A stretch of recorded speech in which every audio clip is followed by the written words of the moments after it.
It's like a movie without the caption. That mean even in the next scene, I swear to God, you never know what happened. I started rapping, man, before I could talk, and I was running on beats before I knew how to walk. So the next time you see a body that's been lined in some chalk, just know that I was probably there and took it with an assault. So save the salt, I sprinkle pepper each and every letter.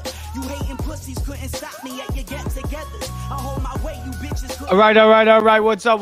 Welcome to the Nolan Show, a live New York sports YouTube and Twitter show. If you're watching right now, thank you for joining me. I really appreciate it. If you hit that like and subscribe button, if you're on Twitter, hit that like and hit that retweet button. Today, talking a lot of Mets, defending my guy Buck Showalter. Going to be shitting on Billy Epler basically today. Also, a little bit of Knicks. Little Knicks postseason preview. Can they beat the Cavaliers? Will Julius Randle be healthy? I'll be talking about that.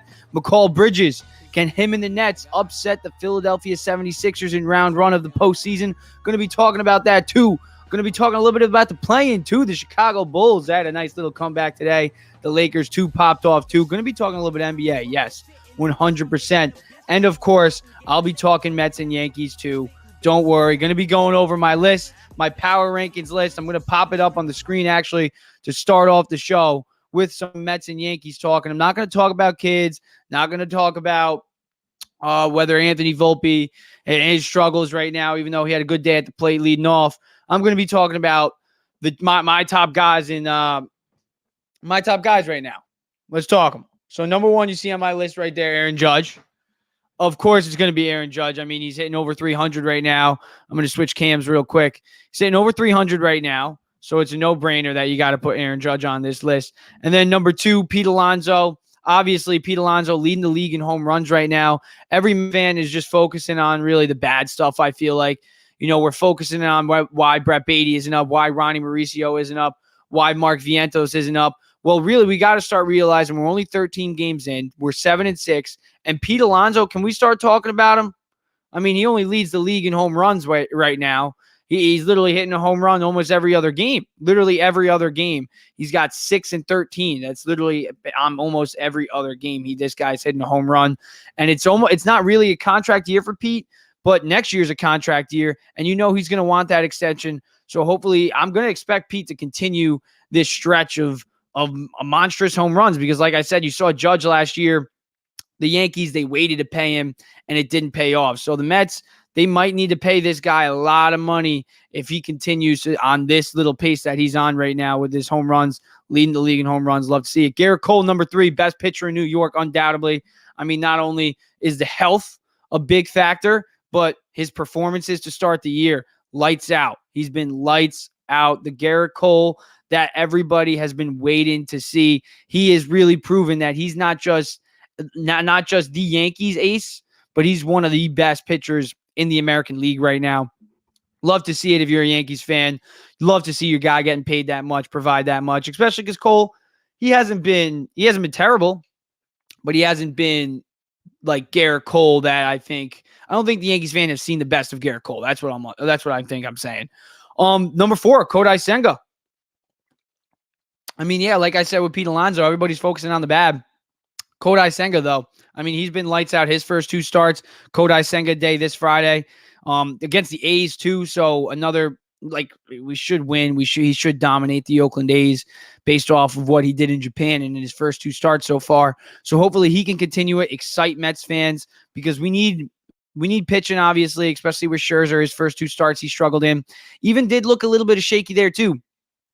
But at the end of the day, the only thing that we can really focus on is what we have in front of us. And this team is Pete Alonso leading the league in home runs, and Kodai Senga looks like a legit wild card ace. Number 5, Gleyber Torres popping off. Most improved player, I think, right now. He's got that most improved tag, 100%. Obviously, there's no most improved in baseball, but for the Nolan Show Most Improved Award, I think Gleyber Torres is taking a run for it because we saw in 2019 the potential that he has, popping all those home runs. And Gleyber, I'm not going to say he's going to be back to that old Gleyber Torres, but if he can just be even a shell of what he was, that's still very good production.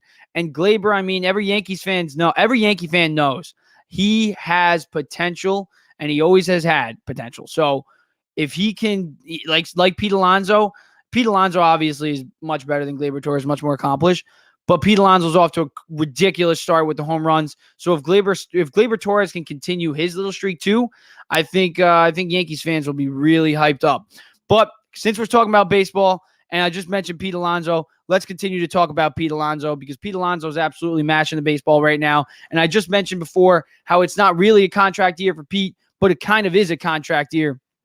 Because like I said, he's going to want to get paid, especially after seeing Jeff McNeil get paid, especially after seeing Francisco Lindor 2 years ago get that 10-year deal before he even played a single game for the Mets. Max Scherzer, another guy, before he even played for the Mets, got all this money. And then Nimmo obviously got his contract as a homegrown Met. So Alonso's going to want his money. And I'm not going to say this is the reason he's popping off all these home runs and leading the league in home runs currently, but maybe it has something to do with it. I mean, we saw with Aaron Judge, the Yankees made the mistake of not coming through with the table and signing him to an extension, a reasonable extension that Aaron Judge wanted. And then look what happened. They had to fight with 3 other teams for him, and they ended up giving him over $360 million plus. They could have saved a lot of money, is all I'm trying to say. Pete Alonso, he's kind of in that same boat right now. Obviously, Judge was much more accomplished than Alonso was at this point in his career, but Alonso is also one of the fastest players in MLB history to reach 150 home runs. And I've talked about it numerous times. Judge is great. He's the best hitter in baseball, but we got to stop he overshadows Pete Alonso. And that's why Pete Alonso gets, I think, ripped on a lot. You know, he's deadlifting before the home run derby, stuff like that. Obviously, he's an easy target to rip on. But at the end of the day, he's probably the best first baseman in the game. Outside of Paul Goldschmidt, who's better? And really, he has a case for being better than Paul Goldschmidt. He popped off more home runs. He led the league in RBIs last year. And Lindor even said it himself. Last year, he thinks Alonso can have the type of year that Judge had. And I'm not saying that Alonso's going to hit 63 home runs, but he did break Aaron Judge's rookie home run record. So I'm not going to say it's impossible. Now, I'm not trying to start this whole entire home run count for Pete Alonso and race to 63, but maybe I am. Who knows? Who knows with me? No, but seriously, all seriousness though, Pete Alonso, if he's putting up this type of production, it's great, but we need to see it with runners in scoring position for the Mets. That's really what we need to see. We're 7-6. We could probably be probably 11 wins, I'd say we should have if we come through in a couple games with runners in scoring position. And part of that is Pete Alonso, but I can't knock him too much because, like I said, he leads the league in home runs right now. He led the league in RBIs last year. As much as I want to say he's not clutch, he is clutch.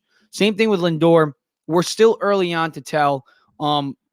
But yeah, I'm really excited to see the changes that could potentially happen if Escobar continues to struggle. Because we do see in the minor leagues, we see Ronnie Mauricio tearing it up. We do see Brett Beatty tearing it up. We do see even Mark Vientos tearing it up, a guy last year who came up and struggled. Francisco Alvarez, obviously, we were all excited for him. But let's be real, guys. Francisco Alvarez does not look ready. And I hate how everybody says, oh, he needs to play. He's young. He needs to play. That's stupid. He doesn't need to play. If he's a good and legit top 3 prospect, taking a day off every other day shouldn't affect him. I'm sorry, it shouldn't. We'll be back down in the minors in a couple of days once Narvaez is healthy. Can't get my words off. Healthy, hopefully.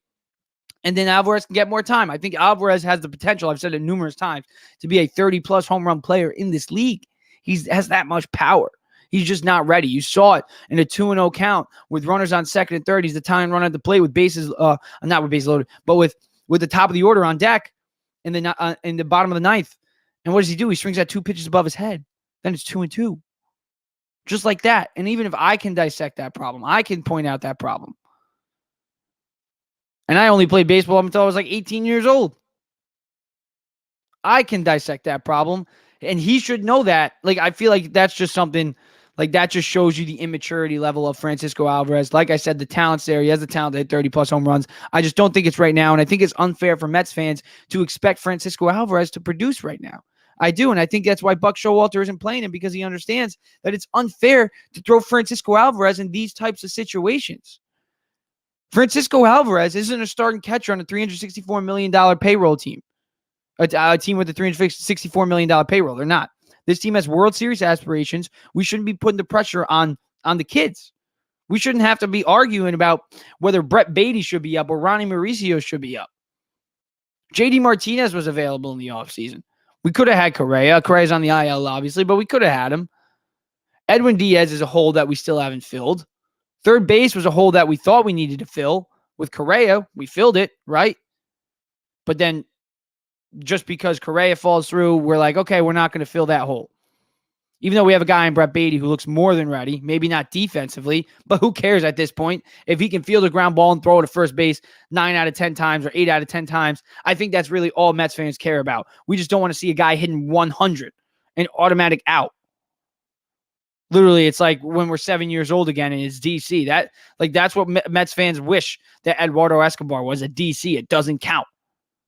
It's frustrating. It is frustrating. And I saw a report yesterday that in the Masons Mets chat. Shout out those guys, all you guys, Top Bunk, Keith, Key, Shay and Sean's podcast. Shout out the Mets Way too. All you guys. Hector too. Blunt Thoughts is popping off pretty well. Yeah, I love all those guys. Nelson too. Check out his YouTube channel. Shout out you guys. But yeah, no. This Mets team, I just think the fact that we are even banking on the kids just shows you how Billy Epler really just failed to put together a $364 million team. If that makes any sense. Like, we have such a high payroll.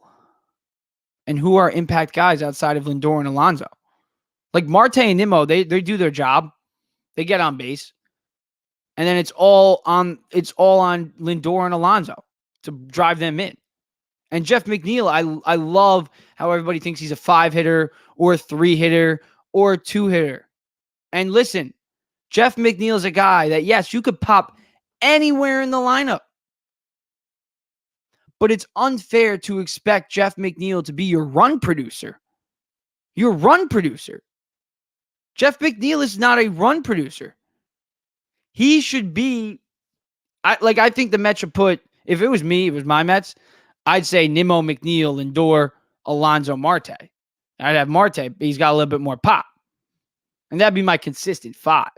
I wouldn't go, yes, Canna has a career OPS of like 982 against lefties. He pops off against lefties, yes, but we all know McNeil. He's arguably one of the best hitters in all of baseball. He was the batting champion last year. So it's not a hot take. So should he bat 5th? Should he bat 6th? Should he bat 3rd? He bat anywhere. But the fact of the matter is, he shouldn't be a run producer. He should be the guy scoring. Somebody else should be driving him in. He shouldn't have to be the one protecting Pete Alonso. He's not that type of guy. He shouldn't be the one that has to hit the ball in the gap. He's not that type of guy. Brett Beatty, Ronnie Mauricio, maybe Vientos. I think Mauricio and Beatty, that's why I put those two in the graphic. I think those two are the most ready. And I think those two could be a guy that hit 5th. And I've said it numerous times. If we get an actual 5-hitter, it lengthens the lineups that much more. Because I know everybody's a Jeff McNeil fan and they love McNeil and they want to show McNeil respect and bat him in the top 5. But it's what's best for the team. We have the best leadoff hitter in all of baseball. If McNeil, not in all of baseball, but one of the best, Brandon Nimmo is a very good leadoff hitter. He gets on base almost every time he leads off the game. Jeff McNeil, if he's on any other team, he's probably their leadoff hitter. It's just unfortunate that we have Brandon Nimmo. So me personally, if I'm Buck Showalter, I want to bat him 6th or I want to bat him 9th. Why? Because the guy who bats 1st, the guy who bats 6th, and the guy who bats 9th, those are the guys who usually lead off the innings. And if we have, like last year, when we had production out of the 5-hole for a period of time, that's when our offense was taken off. McNeil wasn't our 5-hitter. McNeil was scoring. So if we can find a 5-hitter and we have the luxury to bat the NL batting champion in that 6 through 9 range, where that 6 through 9 range in the Mets lineup is absolutely terrible. It's terrible. We get no production out of that side. But if you call up Brett Beatty and he can slide in and be your 5-hitter, or you make a trade for an actual 5-hitter that's not Daniel Vogelback or Mark Canha, Because I'm sorry, I love Mark Hanna and I love Daniel Vogelback. But on a $364 million team that has World Series aspirations, maybe they can be bench pieces, but they should not be starters. And it sucks that us Mets fans hate on these guys because they shouldn't even be put in these positions. And it's Buck Showalter putting them in these positions, yes, but it's also not on Buck Showalter because who else is he going to put in that position? Tim LaCastro? Tommy Pham, who had a good day at the plate today, yeah. And he's been having a good day at the plate. And you know what Buck's been doing? He's been riding with the hot hand. Buck doesn't love the vets. He's not Tom Thibodeau. He loved Derek Jeter. When he was the guy who wanted Derek Jeter to start playing shortstop for the New York Yankees when he was a kid.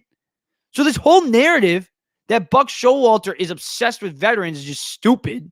It's Billy Epler who wants Eduardo Escobar to succeed. He wants Mark Hanna to succeed. He wants Vogie to succeed. So that's why these guys have a longer leash than a guy like Robinson Cano, who wasn't a Billy Epler guy. Because when Cano gets cut, it doesn't look bad on Epler. It looks bad on BVW. But when Escobar fails and Canna continues to fail, and Vogie, who I love Vogie, he gets on base. Yes, he does a great job. But Nimo OBP on Twitter even pointed it out. Dude, Vogie's not here to get on base. He gets on base and then gets pinch ran for. So what good does it do? What good does it do? I don't understand. Vogie was brought here to hit the ball over the wall, right? Isn't that what a DH that's over 300 pounds does? Hit the ball to Shake Shack. That's what we brought you here for. Not to walk to first base and then get pinch ran for and not score. So I love Vogie. Yes, I love him. But he's not the DH of a team that has a $364 million payroll. I cannot say it enough. And the fact that we have to bank on the kids is just ridiculous. But at the end of the day, we're 7-6. We're still early. Kodai Senga looks freaking sick. Pete Alonso leads the league in home runs. David Robertson is looking strong. So we still do need to fill the bullpen holes 100%, yes. But it is a good sign that David Robertson and Adam Ottavino are looking good. So that's good. That's good. Because then really we just need to put a Band-Aid on the bullpen for the year. That's what we need to do. We need a legit 5-hitter, and it could potentially be in AAA. So I'm not worried about this Mets season just derailing, especially with this guy. Yeah, right here. This guy, Kodai Senga, who's pitching this Friday for the third time in his major league career. Whew, I am so excited. I've been saying it. I have a video on my YouTube page explaining why Kodai Senga could potentially win the Cy Young this year because he's that good. He won 6 Japan Series titles in Japan, blah, blah, blah. You know it. Blah, blah, blah. Sub-2 ERA in Japan. Better stats than Shohei Ohtani in Japan. Blah, blah, blah. Shohei Ohtani, 4th in Cy Young voting last year. No biggie. Senga was only better. So on this rotation, I said it on the Mets where I said Senga's going to turn into the New York Mets ace, and he already is the New York ace right now because he's the best pitcher on the Mets. Cookie Carrasco is terrible. David Peterson, shout out David Peterson, man. He's pulling his legs right now. I love to see it. First-round draft pick making an impact. Love it. Tyler McGill, looking good too. He looked good today too. He got the win, so that was nice to see. So this rotation is keeping on, but the ace, the best pitcher of this staff is not Max Scherzer. It's not Justin Verlander because Justin Verlander hasn't pitched yet. It's Kodai Senga. It's the guy in his prime. It's the guy who won 6 championships in Japan. That guy is our ace. And that's why I'm excited. Because every Mets fan will talk about all the Mets content creators. All of them. All of them, including myself. Brett Beatty should be here. Ronnie Mauricio should be here. Mark Viento should be here. Well, at the end of the day, Buck Showalter has 108 wins as Mets manager. We have Kodai Senga on the mound this Friday. We're not talking about anything good about the Mets. And the Mets didn't lose 6 games because Jeff McNeil didn't bat 5th, by the way. That's not why they lost. They lost because we can't get the job done with runners in scoring position. And that's not just Mark Hanna. We saw Lindor didn't get the job done multiple times. Alonso not get the job done. It's early on. Relax. Let's talk about the good stuff. Let's talk about the good stuff. Kodai Senga, man. How could you not be excited?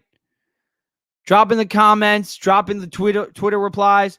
What do you think about Kodai Senga? Do you think he could turn into the New York Mets ace?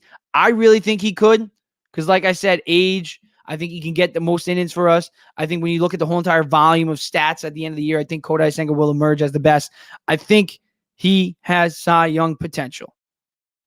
The ghost forkball is insane. His sinker's insane. I think, like a slider. I don't know if it's a slider. I don't know, but he's good. And that's what I'm excited about. So Kodai Senga, I think we need to start making it a day. Kodai Senga Day. We had Harvey Day. We had DeGrom Day. We need to have Kodai Day. Kodai Day this Friday. Nothing better than Kodai Senga Day. But I was talking about the Yankees earlier, so let's talk about the Yankees right now. Gerrit Cole, he's been chopping. Lights out. Lights out to start the year. I don't want to spend too much time on Gerrit Cole because there's not really that much to say. All there is to say is Gerrit Cole's the best pitcher in New York. He's better than Scherzer right now. He's better than Verlander because Verlander hasn't pitched in New York, and he owns it. He owns it. He feeds off this New York crowd. He wanted to come here. We see usually stars, they develop here like lately. Stars develop here, sometimes leave or sometimes stay. Judge stayed. DeGrom left. You saw Darren Ruff talk about how hard it is to play in New York, especially with the media. Shout out Darren Ruff, though, what he went through. It sucks. That's terrible for what Darren Ruff went through while he was here. So shout out to Darren Ruff. He's a tough guy. Hate to see what happened to him, but all love. At the end of the day, these guys are all just humans. Like Hector even said, Hector from Washington Heights, man, he even said all these guys are just humans. So as much as we do hate on them, we're not hating on them as humans. We're hating on their play. But we do gotta realize sometimes as fans that these guys, they have real lives outside of just sports. And so do we. So we do need to take a notch back sometimes. But Yankees, though, they look great. 8-4, 7-3 in their last 10. Gerrit Cole, like I said, looking lights out, looking like that Cy Young pitcher that all Yankees fans know that he has the capability to be. Anthony Volpe switched to the leadoff spot today. He had a good day at the plate. He had a base knock. He's been struggling a little bit, but maybe that switch to the leadoff spot can kind of add him a little bit of spark. They have a lot of confidence in him. Aaron Boone loves Volpe. And I think that's a great sign because when you look at him, I mean, let's be real, guys. The Yankees haven't said a bad thing about Anthony Volpe yet. Everything they say about Anthony Volpe is this guy's going to be, like, literally Boone even said it himself. He implied today that Volpe will be spending a lot of time in the leadoff spot in the near future. So what, like, they think this guy is going to be their shortstop for like the next decade. And the guy only played 22 AAA games. But listen, I have high expectations for Volpe too. But I think, you know what? I think the leadoff spot could benefit him. Because I even before the season started, I was talking about how Volpe, I think he should have been banned before LeMahieu. Give that kid a little protection. Because, yeah, it's throwing pressure on him. But he's a kid who could take the pressure. He's from this area. He wanted to be a Yankee his whole life. This ain't pressure. Pressure is a privilege for him, man. What else we got about the Yankees? Aaron Judge, he's just Aaron Judge. Hitting home runs, hitting for average, extra base hits, in the gap. Then you got Giancarlo Stanton, who's looking good too. He's batting .275 throughout these first 12 games. So that's a nice little plus for the Yankees. If Giancarlo Stanton can really be like the Giancarlo MVP, not even MVP Stan. Let's say Stan can be a 260 guy. 260, 30-plus home runs. You know he's going to get you 100-plus RBIs with those stats. That's a game changer. That would be a game changer because let's be real. Giancarlo Stanton hasn't played up to standards. Let's be real. He hasn't. They traded for him after he won the MVP. And since he's been with the Yankees, he hasn't really done much. He's just been streaky. He's inconsistent.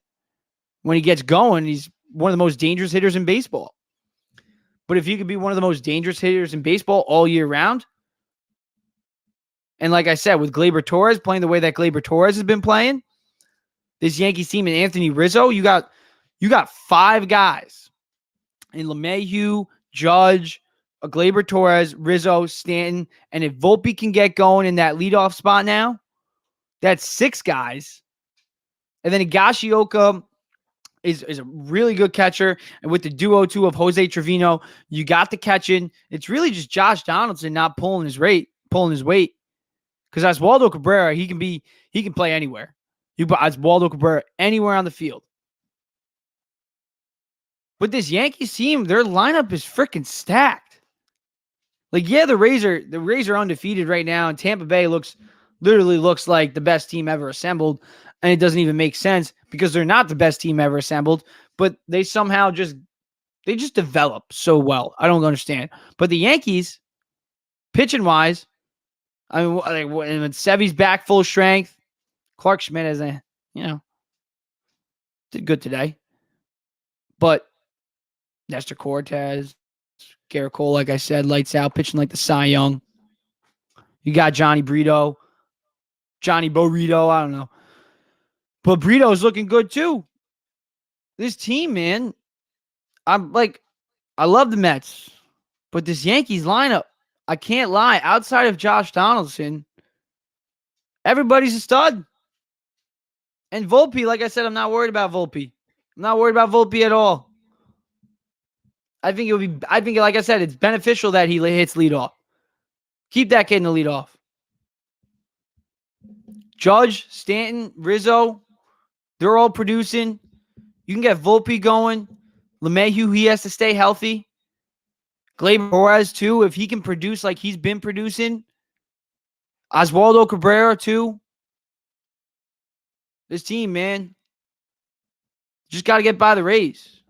And the Blue Jays, too, they're not gonna be easy. This AL East, it was already one of the best divisions in baseball, but now I think it's even better than it was last year, and that's what's scaring me for the Yankees. But outside of that, this Yankees team, if they get to the postseason, they're set. They can get there. They just got to get past the Astros because they got the guys to do it. They got the offense. If Gleyber Torres is what he is right now, if this is what he is, the Yankees are going to be a problem for teams. A serious, serious problem. So if you're a Yankees fan, be freaking excited. Be excited. Going to take a quick break. And then I'm going to talk about a little bit of Knicks, a little bit of Nets postseason preview. But watch this clip with me and Wardy New York Mets. Shout out Wardy New York Mets tomorrow. He'll be on SNY tomorrow for Mets Off Day Live. So shout out Wardy, doing big things, man. But yeah. And even after Ohtani, what do you think? What do you think about Steve Cohen as a whole? Like, you think this guy? What do you think he did for this Mets franchise so far? Yeah, I think starting with the first half of the question, Ohtani's certainly on the table. The biggest barrier in the Mets' way from them landing him isn't dollars, but it really is just preference. If Ohtani still has the same preference that he had entering the MLB, which is West Coast, then the likelihood of him landing with the Mets isn't as strong as, say, the Dodgers, who, while the Dodgers might not be able to put up the highest dollar for Ohtani the way that the Mets would, it wouldn't be shocking if Ohtani, say, took a slight pay cut from the Dodgers versus what the Mets offer would be. They weren't drastically different to stay in LA, that area, to be with the Dodgers and be on the championship winning type organization still. So that is the biggest hurdle in landing him. But rest assured, we've all known by now that when Cohen has his eyes set on someone, he's going to do everything physically and humanly possible to acquire them. And, I don't expect a Carlos Correa, broken ankle type situation 2.0 here with Ohtani. So rest assured, if the interest is there, which we all know it is, the Mets will at minimum do their due diligence and give a valiant effort in landing him. And should they not, especially, then you look at the Manny Machado. I think either way, the Mets are in a strong position to land one of the top free agents next year. It's just a matter of if it's going to be the best player in baseball or is it going to be one of the best third basemen in the game. So, yeah, we'll discuss that more as we get closer to the trade deadline, depending on where the Angels are at and things of that nature. But, yeah, they will certainly be involved. And to answer the second part, yeah, Cohen, everything that I say, by now, right? He's just done an amazing job as Mets owner over the past couple of years. I had the privilege of meeting him a couple months ago, back in early January at a Mets event, and he was just, exactly what you would expect him to be. Just the fact that he goes so out of his way constantly to interact with fans, people, media, just really showing that the only difference between you and I and Cohen is the dollars on our net worth. Aside from that, the same interest level is there when it comes to being a diehard true Mets fan. That is what was the focal point in him buying the team in the first place. It wasn't because of this being a superior investment long term. No, it's because he wants to bring championships to Queens as a desperate fan, and I don't blame him. I would do the exact same thing if I had the money to back it and if I were in his shoes. So everything he's done from top down, not only in the organization with the amount of funding for the roster, which is right around double more that he spent on guaranteed contracts alone since he became an owner, which is around $1.4 billion than the next closest owner in baseball over the past couple of years, which is Steinbrenner of the Yankees, around $880 million. Aside from investing a record amount of dollars over that period of time with on-field product, it's off the field. It's with the coaching staff with Showalter, Epler, the hundreds of thousands to millions of dollars that he's also spending in the analytics department, which is something that the Mets didn't even have when Cohen became owner. It's from the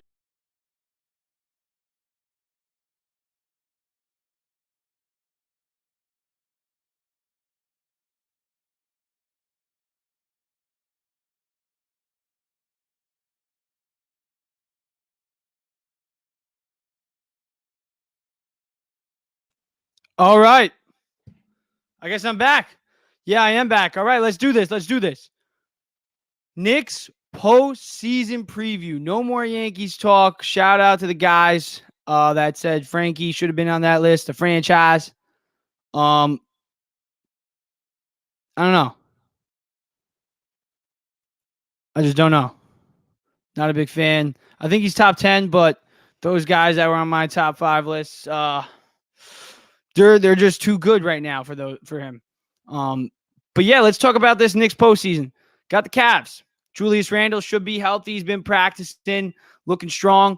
Need the Knicks, though. Need the Knicks to get a big dub because I think that they can do it. This Cavs team is beatable. Yes, they got Donovan Mitchell. They got a superstar that we don't have. But at the end of the day, we got more depth. We're a deeper team. We got guys like Emmanuel Quickly who he can get going. He can pop off for 30 points any given night.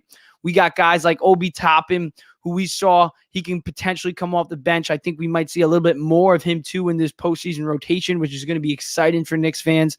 We got also Josh Hart too on the defensive side when he comes off the bench. Yeah, he's only going to give you 10 or 12 points at tops, but the defense that he's going to provide, the tenacity that he's going to provide on the rebounding side, he's just that type of player. So we can win this series easily. Quentin Grimes, too, another guy just like Quickly. Quickly is a little bit more chance. Obviously, he's really emerged as a legit scoring threat for the Knicks. But Quentin Grimes, another guy, he can pop off for 25-plus points any given night.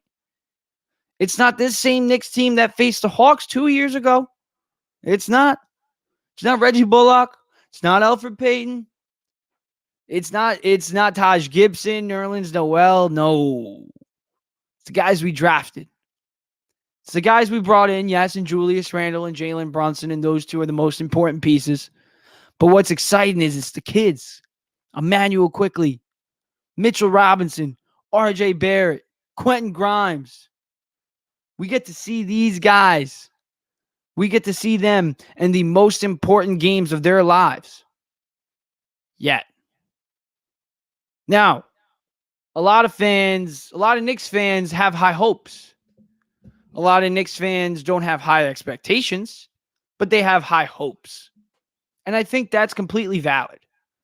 We don't have high expectations because at the end of the day, the Cavs are the 4 seed, we're the 5 seed, so the Cavs are going to be projected to win. So we shouldn't expect the Knicks to just blow the doors off the Cleveland Cavaliers. It'd be unfair. At the end of the day, they do have Donovan Mitchell. They have Evan Mobley. They have Jared Allen. They have Darius Garland. They have Okoro, who's freaking good. Ricky Rubio off the bench. This Cavs team is just as good as the Knicks team, coaching-wise too. But we're better defensively. Like I said, I think we're the deeper team. We got the deeper roster. So I think that it makes sense that the Knicks could potentially pull this off. If we lose like we did to the Hawks 2 years ago, I will be pissed, yes. But I don't think that's going to happen. I think this Knicks team is going to push the Cavs to the limit, even if the Cavs beat us. And I think the Knicks will win this series. I think the key is You throw screens at Donovan Mitchell with Mitchell Robinson, with Isaiah Hartenstein. You just continue, throw screens at Donovan Mitchell, make him as tired as possible so we can pull off late game comebacks or if we need one. Or like we just need to make Donovan Mitchell tired because we saw him pop off for 40 plus points, even when Jalen Brunson popped off for 40 plus points against the Cavs. So we know that Donovan Mitchell can just light this defense up, even as good as it is. We don't have anybody that can really guard Donovan Mitchell. He's sometimes unguardable. He's that good. But they're still beatable. And that's the key.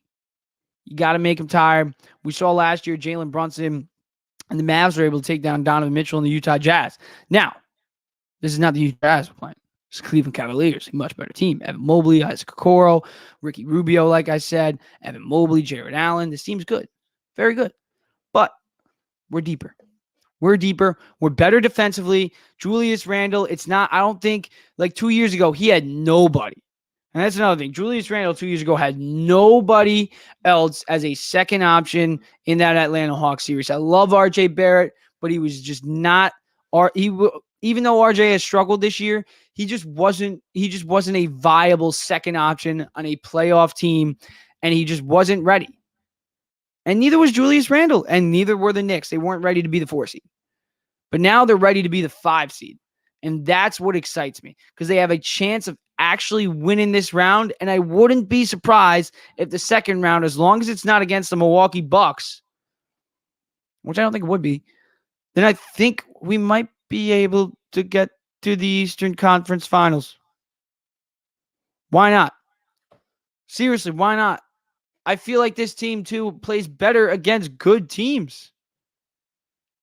When us Knicks fans get upset, it's when they lose to teams like the Hornets or the Orlando Magic. That's what infuriates us. But they beat teams like the Miami Heat. They beat the Boston Celtics. They beat the Cavs. So they beat the good teams. And that's what's exciting me going into this postseason. It's not that Knicks team that overachieved. This is who they are. They're not a playing team. We thought they were a playing team, and we were all wrong. All wrong, because I thought this team was a playing team. And I was wrong.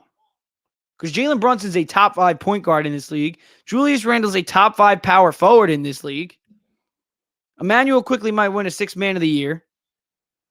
Tom Thibodeau, hate him or love him, he's a good coach. Good coach. So we underrated this team going into this year. So I won't be surprised if the Knicks surprise us again just in the playoffs now. Now, are they going to win the finals? Hell no. But we see sometimes the Atlanta Hawks did it 2 years ago. They were the surprise team that went to the conference finals. Now, I'm not saying expect this team to go to the conference finals, but don't be shocked if they're in it. This Knicks team, I think, if I had to predict in 7 games against the Cleveland Cavaliers, I'm going Knicks in 6. I don't think it takes 7 games. I think Julius Randle is going to bully the hell out of Evan Mobley. I think if we throw screens at Donovan Mitchell, you make him tired, I said, then later on in that series, we can really capitalize. We can really turn it on. And Jalen Brunson and Randle have also been rested, too. That's another key thing. RJ Barrett's been rested, too. And we got a deep roster. I think Quickly's going to play a pivotal role in this series. Because realistically, Donovan Mitchell could be the best player in the series. But we need the second best player to be Brunson. We need the third best player to be Randle. And we need the fourth best player to be Emmanuel Quickly. Because Emmanuel Quickly, he's been a top 5 player on the court every game he's been playing in the past few games. That's how good he's been playing. Emmanuel Quickly is emerging as a legit star. Over his last 15 games, he averaged over 20 a night. So this Knicks team is deep, and I think that's going to benefit them. I think if you throw screens at Donovan Mitchell, you make him as tired as possible. RJ Barrett, limit the 3 ball. and we're good. Because Julius Randle has options. He has Emmanuel Quickly now. He has Jalen Brunson now, obviously, who takes hella pressure off him. Julius Randle averaged 25 a night. 25 and 10 a night.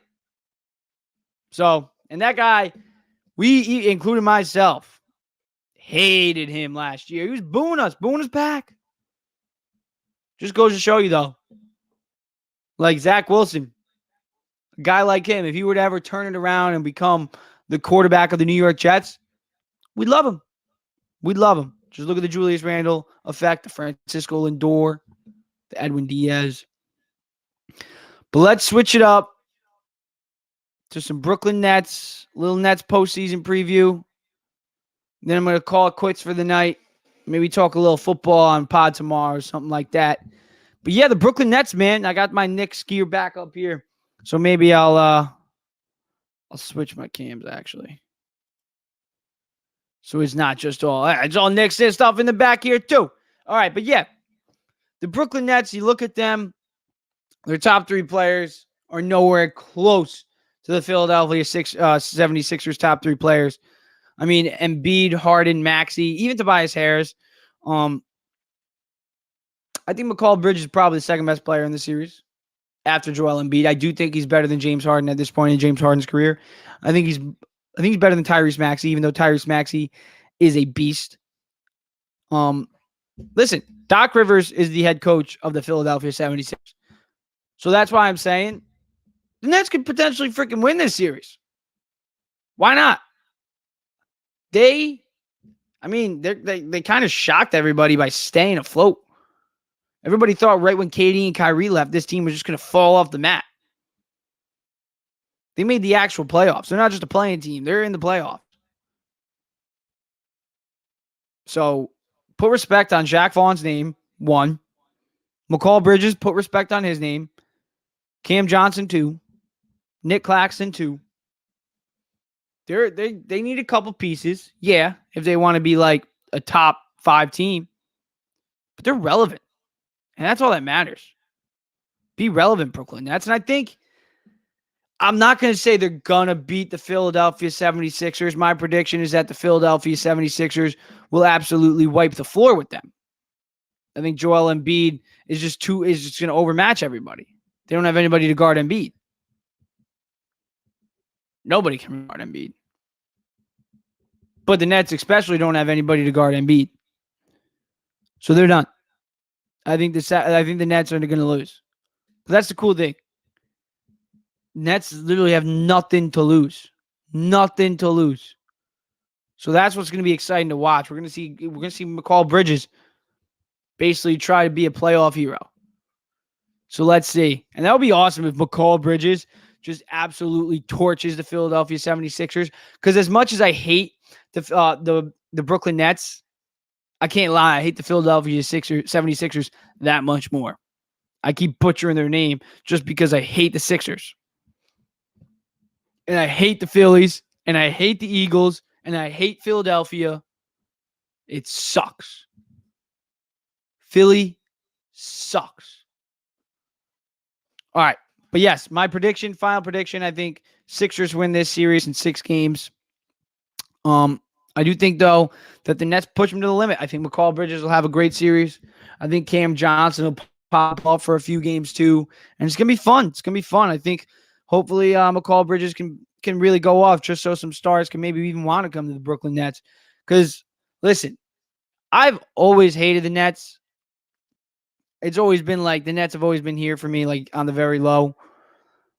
But when KD and Kyrie left, it kind of like made me like the Nets a little bit. It was like, all right. Like I think it was because KD and Kyrie basically always shat on us Knicks.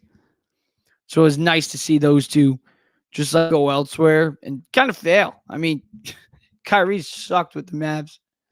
Yeah, that was funny. Kyrie sucks. And then, yeah, I mean, KD, I don't think everyone was like, oh, the Suns are going to win the championship. Suns are winning the championship. How many people are picking the Suns to win the championship still? Yeah, not a lot. But let's keep talking a little basketball, though, while I'm at it. I want to talk a little bit of basketball. Before I do completely transition into my football talk.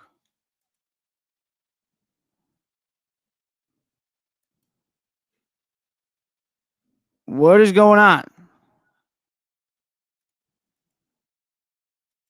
All right.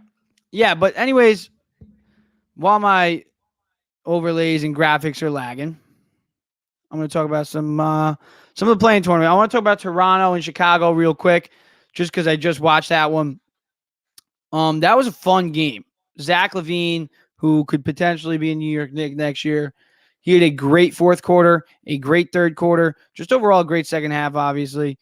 But yeah, the NBA postseason, it's good. I'm not sure. I'm about to check the score of the Pelicans game right now that Zion Williamson was too scared to play in, which is just upsetting. But the playing is freaking awesome. The Lakers, that was a fun game last night.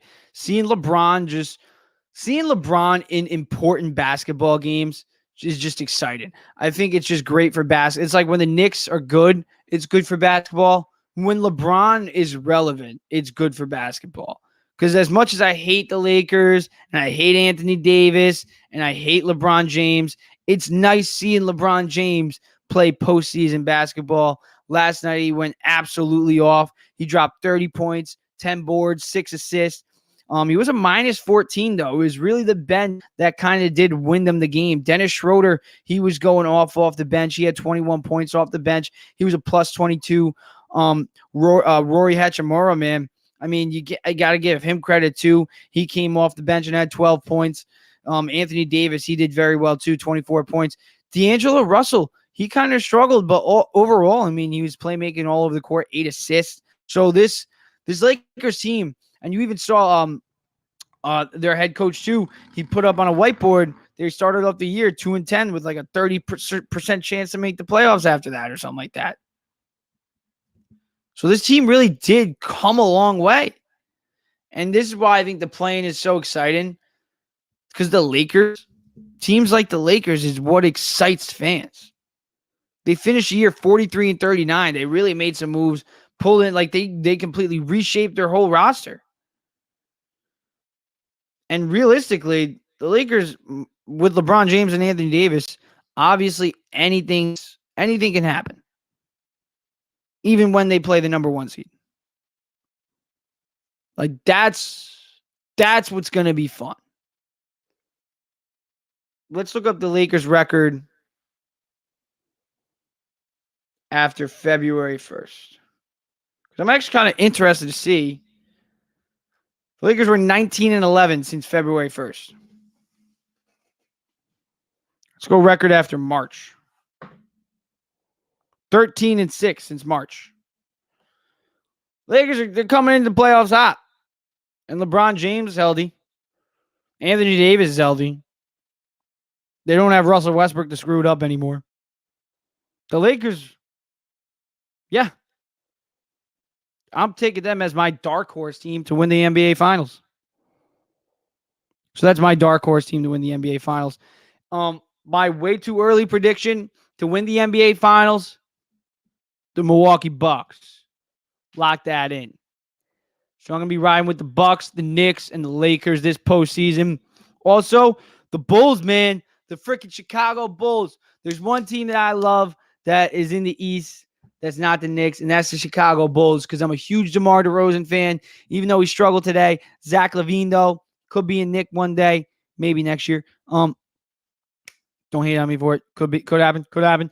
Zach LaVine looked good in the second half. He put the team on his back. They were down at like 10 at one point in the fourth quarter early on, and then they just really turned it on. And just seeing actual NBA players try in a winner-go-home game is just awesome. It is awesome to watch. It's awesome to see. This NBA postseason is going to continue to be fun. I'm going to go turn it on right now because I want to see how the Pelicans are doing against OKC. Let's actually check the score to that right now because I love CJ McCollum. I'm a huge CJ McCollum guy, especially when he left Dame. I thought he really started to pop off and prove himself. Oh, we got a tight one. 108, 106. Yeah, I got to put it on. All right. I'm out of here. I'm going to watch playoff basketball. Going to be talking probably, let's say, Friday or probably, I don't know, maybe tomorrow. You never know. I just like to vent now. So, deuces. All right. How do I end this? This thing is lagging tonight.